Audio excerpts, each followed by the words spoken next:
Hi, ಎಲ್ಲರಿಗೂ ನಮಸ್ಕಾರ. ಎಲ್ಲ ನನ್ನ ಸಹೋದರಿ ಸ್ನೇಹಿತರಿಗೆ ಮಹಿಳಾ ದಿನಾಚರಣೆ ಶುಭಾಶಯಗಳು. 3-4 ದಿನದಿಂದ ಒಂದು ವಿಡಿಯೋ ಫುಲ್ ವೈರಲ್ ಆಗಿದೆ. ಅದು ಧರ್ಮಸ್ಥಳ ಸೌಜನ್ಯಕ್ಕೆ ಸಂಬಂಧಪಟ್ಟ ವಿಡಿಯೋ. ಆ ವಿಡಿಯೋದಲ್ಲಿ ಏನಪ್ಪ ಅಂತ ವಿಚಾರ ಇದೆ, 2013 ಆಗಿರೋ ಕಥೆನ ಇವಾಗ ಯಾಕೆ ಆಚೆ ತೆಗಿತಾ ಇದ್ದಾನೆ. ಎಸ್, ಇವನೇ ನೋಡಿ. ಇವನ ಹೆಸರು ಸಮೀರ್ ಅಂತ. ಆ ವಿಡಿಯೋಸ್ ಮಾಡಿ ಹಾಕಿರೋಂಥ ವ್ಯಕ್ತಿ ಇವನೇ.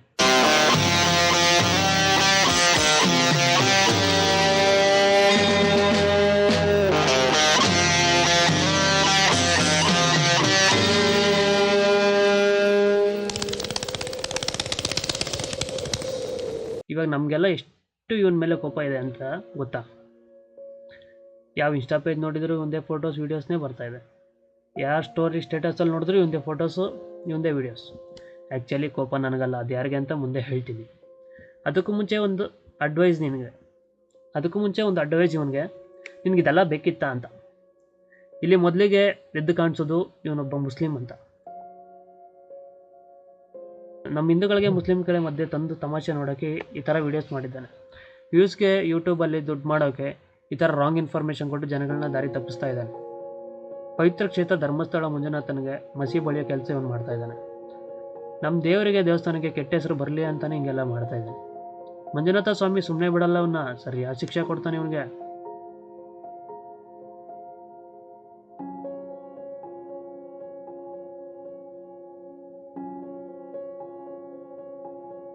ಲೋ ಕಂದ ಸಮೀರ್, ಇಷ್ಟು ದಿನ ಎಲ್ಲಿದ್ದೆ? ಇಲ್ಲೇ ಪೊಲೀಸವ್ರ ಕೈಲೇ ಸಾಲ್ವ್ ಮಾಡೋಕ್ಕಾಗದಿರೋದನ್ನ ನೀನು ದೊಡ್ಡದಾಗಿ ಸಾಕ್ಷಿ ಹುಡುಕಿ ವಿಡಿಯೋ ಮಾಡಿ ಹಾಕಿದ್ಯಾ. ನ್ಯಾಯ ಕೊಡಿಸ್ಬಿಡ್ತೀಯ ನೀನು. ಧರ್ಮಾಧಿಕಾರಿ ನಡೆದಾಡುವ ಮಂಜುನಾಥ ರೂಪ, ಅವ್ರವ್ರ ವಿರುದ್ಧ ನೀನು ಮಾತಾಡ್ತೀಯ.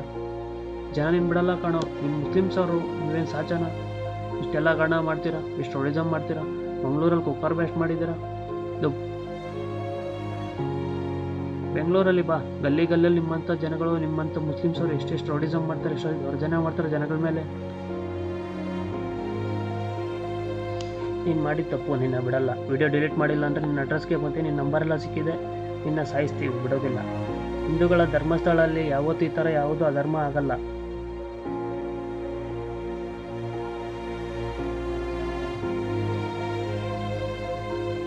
ನಮ್ಮ ಹೆಗಡೆ ಅವರು ದೇವರಂಥ ಮನುಷ್ಯರು. ಅವ್ರ ಬಗ್ಗೆ ಈ ಥರ ಎಲ್ಲ ಕೆಟ್ಟದಾಗ ತೋರಿಸಿದಲ್ಲ, ಏನೋ ಫೇಮಸ್ ಆಗೋಕ್ಕೋಸ್ಕರ ಇದೆಲ್ಲ ಹಿಂದೆ ಇರೋ ವಿಷಯನೆಲ್ಲ ವಿಡಿಯೋ ಮಾಡಿ ಯೂಟ್ಯೂಬಲ್ಲಿ ಸುಳ್ಳು ನ್ಯೂಸ್ ಹಾಕ್ತೀಯ. ಅವ್ರು ದೊಡ್ಡವರು, ಅವ್ರನ್ನ ಎದುರಾಕೊಂಡು ನೀನು ಇರ್ತೀಯ. ತಾಕತ್ತಿದೆ ನಿಮಗೆ. ಅಷ್ಟಕ್ಕೂ ನೀನು ಮುಸ್ಲಿಮ್ಸ್, ನಿಮ್ಗೆ ಯಾಕಿದೆಲ್ಲ? ಟೀಮ್ ಮುಚ್ಕೊಂಡು ನೀನು ಪಾಡಿಗೆ ನೀನಿರೋ.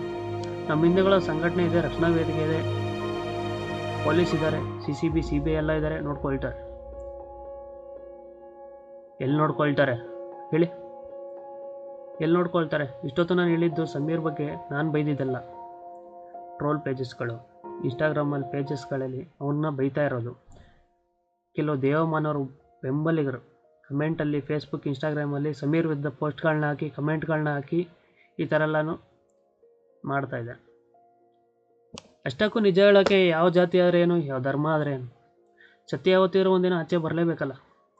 ಎಲ್ಲಿದ್ದೀರಾ ಹಿಂದೂವಾದಿ ಅಜಿತ್ ಹನುಮಕ್ಕನವರ್? ಟ್ಯಾಗ್ ಮಾಡಿ ಅವ್ರಿಗೆ. ಎಲ್ಲಿದ್ದೀರಾ TRP ಮೀಡಿಯಾಗಳೇ? ರೇಣುಕಾಸ್ವಾಮಿ ಕೊಲೆ ಕೇಸ್ನ ಪೊಲೀಸು ಲಾಯರ್ಗಿಂತ ನೀವೇ ಚೆನ್ನಾಗಿ ಇನ್ವೆಸ್ಟಿಗೇಷನ್ ಮಾಡಿ ದರ್ಶನ್ ಅವ್ರನ್ನ 6 ತಿಂಗಳು ಜೈಲಲ್ಲಿ ಇರಿಸಿದ್ರಲ್ಲ. ದಮ್ಮಿಲ್ವ ಈ ವಿಷಯ ಮಾತಾಡೋಕ್ಕೆ ನಿಮಗೆ? ಹೇಳಿ ಮೀಡಿಯಾಗಳೇ, ಮಾತಾಡಿ ಈ ವಿಷಯದಲ್ಲಿ, ನೋಡೋಣ. ಆಗಲ್ಲ ನಿಮಗೆ.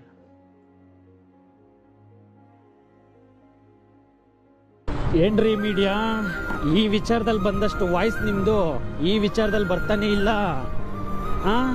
ವಾಯ್ಸೇ ಇಲ್ಲ, ತಣ್ಣಗಾಗ್ಬಿಟ್ಟಿದೆ ವಾಯ್ಸೆಲ್ಲ. ಎಲ್ಲಿದ್ದೀರಾ ಮಹಿಳಾ ಆಯೋಜನೆ ಅವರೇ, ರಕ್ಷಣಾ ವೇದಿಕೆ ಅವರೇ, ಸೋ ಕಾಲರ್ ಸೆಲೆಬ್ರಿಟೀಸ್ಗಳೇ, top YouTubers, top moto vloggers, top cinema ಹೀರೋಗಳೇ, ಪ್ಯಾನ್ ಇಂಡಿಯಾ ಸ್ಟಾರ್ಗಳೇ, ಎಲ್ಲರೂ ಸ್ವಾರ್ಥಿಗಳೇ. ಎಲ್ಲಿ ತನಕ ಅಂದರೆ ಈ ಸಮೀರ್ಗೆ ಬೈದ್ರಲ್ಲ, ಅವ್ರ ಮನೇಲಿ ಹೆಣ್ಮಕ್ಳಿಗೆ ಇದೇ ಥರ ಆಗಿದ್ದರೆ, ಸೌಜನ್ಯ ಥರನೇ ಆಗಿದ್ದಿದ್ರೆ ಕುತ್ಕೊಂಡು ಕಮೆಂಟ್ ಆಗ್ತಾಯಿದ್ರಾ? ಕುತ್ಕೊಂಡು ಇದೇ ಥರ ಫೇಕ್ ನೀವು ಅವ್ರ ವಿರುದ್ಧ ಪೋಸ್ಟ್ ಆಗ್ತಾಯಿದ್ರಾ? ಇಂಥ ಜನ ಎಲ್ಲಿ ಸಿಗ್ತಾರೆ ಹೇಳಿ? ಹೊಡಿರಿ ಚಪ್ಪಾಳೆ. ಯಾರೆಲ್ಲ ಸಮೀರ್ಗೆ ಜೀವ ಬೆದರಿಕೆ ಹಾಕಿ ವಿಡಿಯೋ ಡಿಲೀಟ್ ಮಾಡಿಸಿದ್ರಿ, ಒಂದು ಅರ್ಥ ಮಾಡ್ಕೊಳ್ಳಿ. ಅದೇ ಸೌಜನ್ಯ ಮನೆಯವ್ರ ಜಾಗದಲ್ಲಿ ನಿಂತು 1 ನಿಮಿಷ ಯೋಚನೆ ಮಾಡಿ. ನಿಮ್ಮ ಮನೇಲೂ ಒಂದು ಹೆಣ್ಮಗು ಇತ್ತು, ಅದಕ್ಕೆ ಅದೇ ಸೌಜನ್ಯ ಥರನೇ ಆಗಿದ್ದಿದ್ರೆ, ಹಿಂಗೆ ಇದೇ ಥರನೇ ಸೋ ಕಾಲ ಟ್ರೋಲರ್ಸ್ ಥರ ನೀವು ಪೋಸ್ಟ್ಗಳು ಕಮೆಂಟ್ಗಳು ಆಗ್ತಾಯಿದ್ರ? ಯಾರೆಲ್ಲ ಧರ್ಮಾಧಿಕಾರಿಗಳ ಕಡೆ ಮಾತಾಡ್ತಾ ಇರಲ್ಲ, ಒಂದು ವಿಷಯ ಕರೆಕ್ಟಾಗಿ ತಿಳ್ಕೊಳ್ಳಿ. ಅಲ್ಲಿ ಸಮೀರ್ ಧರ್ಮಸ್ಥಳ ಮಂಜುನಾಥ ಸ್ವಾಮಿಗೆ ಯಾವುದೇ ರೀತಿ ಬೈದಿಲ್ಲ, ಯಾವುದೇ ರೀತಿ ಅವಮಾನ ಮಾಡಿಲ್ಲ. ಅವ್ರು ಹೇಳಿರೋದು ಅಷ್ಟೂ ಸತ್ಯನೇ. ಯಾಕಂದರೆ ಇನ್ವೆಸ್ಟಿಗೇಷನ್ ಸಮೀರ್ ಮಾಡಿಲ್ಲ, ಇನ್ಫಾರ್ಮೇಷನ್ ಕಲೆಕ್ಟ್ ಮಾಡಿ ಮಾತಾಡಿದ್ದಾನೆ. ಇನ್ವೆಸ್ಟಿಗೇಷನ್ ಮಾಡಿದ್ದು ಗಿರೀಶ್ ಮಟ್ಟಣ್ಣನವರು ಮತ್ತು ಥರ್ಡ್ ಐ ಅನ್ನೋ ಯೂಟ್ಯೂಬ್ ಚಾನಲ್ ಅವರು. ಅವ್ರು ಮಾಡಿರೋ ಇನ್ವೆಸ್ಟಿಗೇಷನ್ ರಿಪೋರ್ಟ್ನ ವೀಡಿಯೋಸ್ನ ಇವನು ತಗೊಂಡು ಒಂದು ವಿಡಿಯೋ ಮಾಡಿ ಬಿಟ್ಟಿದ್ದಾನೆ, ಡಾಟಾ ತಗೊಂಡು. ಅಷ್ಟಕ್ಕೂ ಕೆಲವರು ಎಷ್ಟು ದುಡ್ಡು ತೊಗೊಂಡು ಈ ವಿಡಿಯೋ ಮಾಡಿದ್ಯಾ ಅಂತ ಹೇಳ್ತಿದ್ದೀರಲ್ಲ, ಒಂದು ಮಾತು. ಇದೇ ಕೂಡಲ ರ್ಯಾಂಪೇಜ್ ಅವ್ರಿಗೆ 35 ಲಕ್ಷ ಆಫರ್ ಕೊಟ್ಟಿದ್ದಾರೆ ವೀಡಿಯೋಸ್ ಡಿಲೀಟ್ ಮಾಡೋದಕ್ಕೆ. ಆದರೆ ಅವ್ರು ಡಿಲೀಟ್ ಮಾಡಿಲ್ಲ. ಅದ್ರ ಬದಲು ಮತ್ತೆ ವೀಡಿಯೋಸಲ್ಲಿ ಬೈದು ಮತ್ತೆ ವೀಡಿಯೋಸ್ ಹಾಕಿದ್ದಾರೆ. ಡೈರೆಕ್ಟಾಗಿ ಬೈದಿದ್ದಾರೆ. ಕುಡ್ಲಾ ರ್ಯಾಂಪೇಜ್ ಪ್ಲಸ್ ಅನ್ನುವಂಥ ಚಾನಲ್ ಅನ್ನು ಕೂಡ ಓಪನ್ ಮಾಡ್ತಾ ಇದ್ದೀನಿ. ಇವನ ಹತ್ರ ಬಂದು ಕಾಲಿಗೆ ಬೀಳುವುದಂತೆ. ಅಚ್ಚೂ ನಿನ್ನ ಮುಖಕ್ಕೆ ಧರ್ಮಸ್ಥಳದ ದೇವಮಾನವನೇ, ಡಬ್ಬಲ್ ಇದೆ, ನೆನ್ಪಲ್ಲಿ ಇಟ್ಕೋ, ಡಬ್ಬಲ್ ಇದೆ ನಿಂಗೆ. ಹಾಗೆ 35 ಲಕ್ಷ ಕುಡ್ಲಾ. ಅರೆ ಅವ್ರ ಚಾನಲ್ ಬ್ಲಾಕ್ ಮಾಡಿಸಿದ್ದಾರೆ. ಇಷ್ಟೇ ಅವ್ರ ಕೈಯಲ್ಲಾಗೋದು. ಒಬ್ಬ ಸಮೀರ್, ಒಬ್ಬ ಗಿರೀಶ್ ಮಟ್ಟಣ್ಣನವರ್, ಒಬ್ಬ ಮಹೇಶ್ ಶೆಟ್ಟಿ ತಿಮ್ಮರೋಡಿ, ಒಬ್ಬ ಥರ್ಡ್ ಐ ಚಾನಲ್ನ ಸುಬ್ರಹ್ಮಣ್ಯ ಅವರಿಗೆ ಬೆದರಿಕೆ ಹಾಕಿ ದುಡ್ಡು ಆಮಿಷ ತೋರಿಸಿ ವಿಡಿಯೋ ಡಿಲೀಟ್ ಮಾಡಿಸೋ ಪ್ರಯತ್ನನೂ ಮಾಡ್ತಿದ್ದೀರಾ. ಮೊನ್ನೆ ಸಮೀರ್ ವಿಡಿಯೋ 17 ಲಕ್ಷ ಜನ ನೋಡಿದ್ದಾರೆ ಒಂದಿನದಲ್ಲಿ. ಮತ್ತೆ ಎದುರಿಸಿ ಡಿಲೀಟ್ ಮಾಡಿಸಿದ್ದಾರೆ. ಅದೇ ಗಿರೀಶ್ ಮಟ್ಟಣ್ಣನವರು ಕೊಟ್ಟ ಧೈರ್ಯದಿಂದ ಮತ್ತೆ ರೀಅಪ್ಲೋಡ್ ಆಗಿದೆ. ಮತ್ತೆ 9 ಲಕ್ಷ ಜನ ನೋಡಿದ್ದಾರೆ. ಒಬ್ಬರು, ಇಬ್ಬರು, 3 ಜನ, 10 ಜನ, 100 ಜನ, 1000 ಜನ, ಇಷ್ಟು ಜನ ವಿಡಿಯೋ ಡಿಲೀಟ್ ಮಾಡಿಸ್ಬೋದು ಎದುರಿಸಿ ದುಡ್ಡು ಕೊಟ್ಟು. 17 + 9 ಒಟ್ಟು 26 ಲಕ್ಷ ಜನ, ಇನ್ನೂ ಜಾಸ್ತಿನೂ ನೋಡಿರ್ಬೋದು.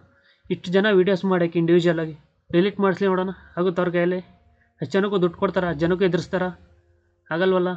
ನಮ್ಮ ಜನ ಹೆಂಗೆ ಗೊತ್ತಾ, ತಾವು ವೀಡಿಯೋಸ್ ಮಾಡೋಕ್ಕಾಗಲ್ಲ, ಲೈಕ್ಸ್ಗೆ ವ್ಯೂಸ್ಗೆಗೋಸ್ಕರ ಬೇರೆಯವ್ರ ವೀಡಿಯೋನ ತಗೊಂಡು ಇವ್ರ ಪೇಜಸಲ್ಲಿ ಹಾಕ್ಕೊಂಡು ಅವನ್ನ ಹೈಲೈಟ್ ಮಾಡಿ ಸಮೀರ್ನ ಹೈಲೈಟ್ ಮಾಡಿ ಅವ್ನು ಈಸಿಯಾಗಿ ತಗಲಾಕ್ಸಿದ್ದಾರೆ ಅಷ್ಟೇ.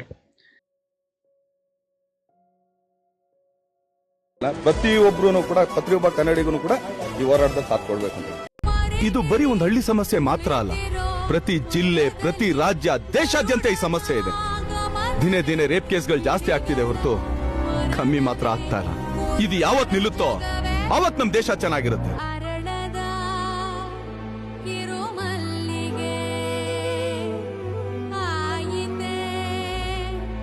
ರೀ ಸ್ವಾಮಿ, ನಿಮ್ಗೆ ಎಷ್ಟೆಲ್ಲ ಕಾಲೇಜ್ ಇದ್ದರೆ ಒಂದೊಂದು ವೀಡಿಯೋ ಮಾಡಾಕಿ, ಒಬ್ಬೊಬ್ರು ಸ್ಟ್ಯಾಂಡ್ ತೊಗೊಳ್ಳಿ ನೋಡೋಣ. ಯಾಕೆ ಆ ಹುಡುಗನ ವೀಡಿಯೋಸ್ ತೊಗೊಂಡು ಅವ್ನ ಲೈಫ್ ಸ್ಪಾಲ್ ಮಾಡ್ತಾಯಿದ್ದೀರಾ? ನಾನು ಹೇಳೋದಿಷ್ಟೇ, ಸಮೀರ್ ಯಾವ ಧರ್ಮದವ್ರು ಆದರೆ ಏನು, ನಾವೆಲ್ಲ ಮನುಷ್ಯರೇ, ಮಾನವೀಯತೆ ಇರೋ ಮನುಷ್ಯರು ಅಲ್ವೇ? ಒಂದು ಹೆಣ್ಮಗು ವಿಷಯದಲ್ಲಿ ಧ್ವನಿ ಎತ್ತಿರೋದೇನು ತಪ್ಪೇನಿದೆ? ಧ್ವನಿ ಎತ್ತೋರಲ್ಲಿ ಏನು ತಪ್ಪೇನಿದೆ ಹೇಳಿ?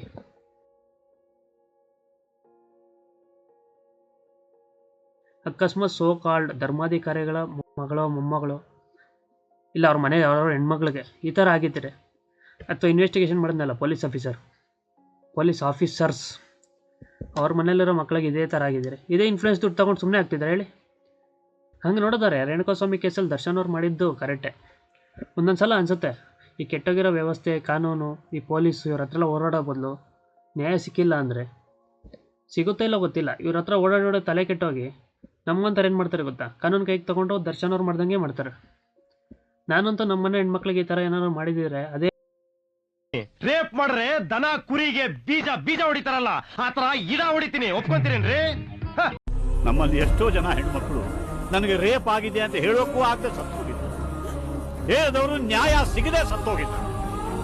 ರೇಪ್ ಮಾಡಿದ್ದಾನೆ ಅಂತ ಗೊತ್ತಿದ್ರು ರೇಪ್ ಹೆಂಗಾಯ್ತು, ಅದು ಇದು ನಿಜಾನ ಸುಳ್ಳ 100 ಪ್ರಶ್ನೆ ಕೇಳ ತೀರ್ಮಾನ ತಗೊಳ್ಳೋಕೆ ಕೋರ್ಟ್ಗಳು 10-15 ವರ್ಷನೇ ಮಾಡ್ತಾರೆ. ಯಾರು ಕೇಳದೆ ಇದ್ರೆ ಭ್ರಷ್ಟಾಚಾರ ಅನ್ನೋ ಹಾಸಿಗೆ ಕೆಳಗೆ ಎಲ್ಲಾನು ಮುಚ್ಚಾಕ್ಬಿಡ್ತಾರೆ. ಪೊಲೀಸ್ ಅನ್ನೋ ಪದಕ್ಕೆ ಎಷ್ಟು ಗೌರವ ಇತ್ತೋ ಅದರ 100 ಪಟ್ಟು ಕಳಂಕ ಇವತ್ತು. ಅದನ್ನು ಅಳಸಾಕೋರು ಯಾರು? ಅದಕ್ಕೆ ನಾವು ಪೊಲೀಸ್ ಒಬ್ಬ ಕರೆಕ್ಟ್ ಆಗಿದ್ರು, ಪ್ರಾಮಾಣಿಕನಾಗಿದ್ರು, ನಿಷ್ಠಾವಂತನಾಗಿದ್ರು ಎಲ್ಲಾನು ಸರಿ ಹೋಗುತ್ತೆ. ಮತ್ತೆ ಈ ಸೌಜನ್ಯ ಕೇಸಲ್ಲಿ ಮತ್ತೆ ಇನ್ನು ಉಳಿದ ಕೇಸಲ್ಲಿ ಇದೇ ಆರೋಪಗಳನ್ನು ಇನ್ವೆಸ್ಟಿಗೇಷನ್ ಮಾಡಿದಂಥ ಪೊಲೀಸ್ ಅವ್ರನ್ನ ಕಸ್ಟಡಿಗೆ ತಗೊಳ್ಳಿ, ವಿಚಾರಿಸಿ ಎಲ್ಲ ಬಾಯ್ಬಿಡ್ತಾರೆ. ಯಾಕಂದರೆ ಸಾಕ್ಷಿ ನಾಶ ಮಾಡ್ರೆ ಅವರೇ ಅಲ್ವಾ, ಈಸಿಯಾಗಿ ಸಿಕ್ಕಾಕೊಳ್ತಾರೆ, ನಿಜ ಬೇಗ ಆಚೆ ಬರುತ್ತೆ. ಕಾಂತಾರ ಮೂವಿಯಲ್ಲಿ ದೇವರು ಹೇಳಿದಲ್ಲ, ಕೋರ್ಟಿಗೆ ಹೋಗ್ತಿ, ಆದ್ರೆ ನಿನ್ನ ತೀರ್ಮಾನ ಮೆಟ್ಲಲ್ಲಿ ನಾನು ಮಾಡ್ತೀನಿ. ಅದೇ ಥರನೇ ಅಣ್ಣಪ್ಪ ಸ್ವಾಮಿ, ಮಂಜುನಾಥ ಸ್ವಾಮಿ ನ್ಯಾಯ ಕೊಡ್ತಾರೆ ಅಂತ ನನಗೆ ಈಗಲೂ ನಂಬಿಕೆ ಇದೆ. ಇನ್ನೊಂದು ಕ್ಲಾರಿಟಿಯಾಗಿ ಹೇಳ್ತೀನಿ, ಮಂಜುನಾಥ ದೇವಸ್ಥಾನ ಜೈನ ಸಮುದಾಯಕ್ಕೆ ಸೇರಿದ್ದಲ್ಲ. ಅಲ್ಲಿಗೆ ಬರುವ 100ಕ್ಕೆ 100, 1000ಕ್ಕೆ 1000% ಭಕ್ತರೆಲ್ಲ ಹಿಂದೂಗಳೇ, ನೆನಪಿರಲಿ. ನನ್ನ ವೀಡಿಯೋ ಇಟ್ಕೊಂಡು ಟ್ರೋಲ್ ಮಾಡೋರಿಗೆ, ಒಂದು ಬ್ಯಾಡ್ ಕಮೆಂಟ್ಸ್ ಹಾಕೋರಿಗೆ ಹೇಳ್ತೀನಿ, ಅಮ್ಮಮ್ಮ ನನ್ನ ವೀಡಿಯೋಸ್ 300 ವ್ಯೂಸ್ ಬರ್ಬೋದು, 10 ಸಬ್ಸ್ಕ್ರೈಬರ್ ಬರ್ಬೋದು. ಇದು ನನಗೇನು ದುಡ್ಡು ಬರಲ್ಲ, ನನಗೇನು ಬೆನಿಫಿಟ್ಟು ಇಲ್ಲ, ನನಗೆ ಯಾವ ಸಬ್ಸ್ಕ್ರೈಬರ್ಸು ಬರೋದಿಲ್ಲ. ಯಾಕಂದ್ರೆ ನಂದು ಇದು ಹೊಸ ಪೇಜು, ನಮ್ಮನೇಲೂ ಹೆಣ್ಮಗು ಇದೆ. ಈ ಥರ ಮಾಡೋರ ವಿರುದ್ಧ ನಿಲ್ಲಲೇಬೇಕು. ಆಗಲೇ ಈ ಥರ ಕಚಡ ಕೆಲಸ ಮಾಡೋ ನನ್ನ ಮಕ್ಕಳಿಗೆ ಈ ಥರ ಮಾಡೋದಕ್ಕೂ ಯೋಚನೆ ಮಾಡಬಾರ್ದು ಅವರು. ಇಂಥ ಧೈರ್ಯವಂತ ಸಮೀರ್ಗೆ, ಗಿರೀಶ್ ಮಟ್ಟಣ್ಣನವ್ರಿಗೆ, ಮಹೇಶ್ ಶೆಟ್ಟಿ ತಿಮ್ಮರೋಡಿ, ಥರ್ಡ್ ಐ ಚಾನಲ್ನ ಸುಬ್ರಹ್ಮಣ್ಯ, ಕುಡ್ಲಾರ್ ರ್ಯಾಂಪೇಜ್ ಅವ್ರಿಗೆ ತುಂಬ ಥ್ಯಾಂಕ್ಸ್ ಹೇಳ್ತೀನಿ. ಯಾಕಂದರೆ ನಿಮ್ಮಂಥವ್ರಿಂದನೇ, ನಿಮ್ಮ ವಿಡಿಯೋಗಳು ನೋಡೋದೇ ನಮಗೂ ಈ ಥರ ಮಾಡಲೇಬೇಕು, ನಾವು ಸ್ಟ್ಯಾಂಡ್ ತೊಗೊಬೇಕು ಅಂದ್ಬಿಟ್ಟು ಧೈರ್ಯ ಬಂದಿದ್ದು. ಇದು ಸೌಜನ್ಯ ಒಬ್ಳ ಕತೆ. ಇನ್ನೂ ಬೆಳಕಿಗೆ ಬರೆದ ಎಷ್ಟೋ ರೋಚಕವಾದ ಕಥೆಗಳಿದ್ದಾವೆ, ಅದ್ರ ಜೊತೆ ಆದಷ್ಟು ಬೇಗ ಬರ್ತೀನಿ. ಅಲ್ಲಿವರೆಗೂ ನಿಮ್ಮ ಪ್ರೀತಿ ಪ್ರೋತ್ಸಾಹ ಹೀಗೆ ಇರಲಿ. Thank you.